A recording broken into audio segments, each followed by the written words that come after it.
Summertime tells the story of a small community in the Florida Keys in 1935 during the Great Depression.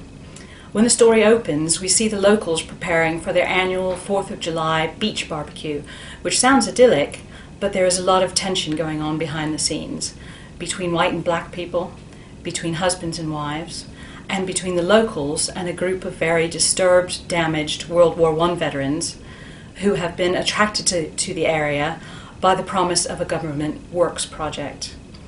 Later that night, a white woman is found beaten nearly to death, and suspicion falls on Henry, one of the veterans who also grew up in the town.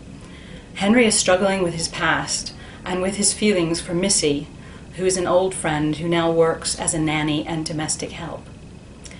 As the investigation into the attack proceeds, it is quickly overshadowed by the arrival of a monster hurricane, and an enormous natural disaster unfolds, which changes the lives of everyone. There are examples of great heroism and some absolutely shocking examples of inhumanity, and by the end of it, no one is the same.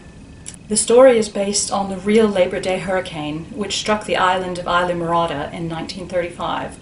Even though I grew up in Florida, I knew nothing about these events, and I only stumbled on them when I was researching the idea for another book.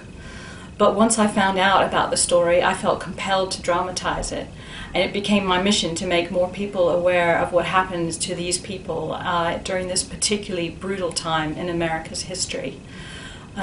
It's only a tiny footnote in the historical record, which is one of the big reasons why I wrote the book, because I felt it was just so important. There are so many resonances with events today and things going on in society now. Although the characters are fictional, a lot of what's depicted in the book did actually happen. I feel very privileged to be able to bring this story to life, and thank you for reading.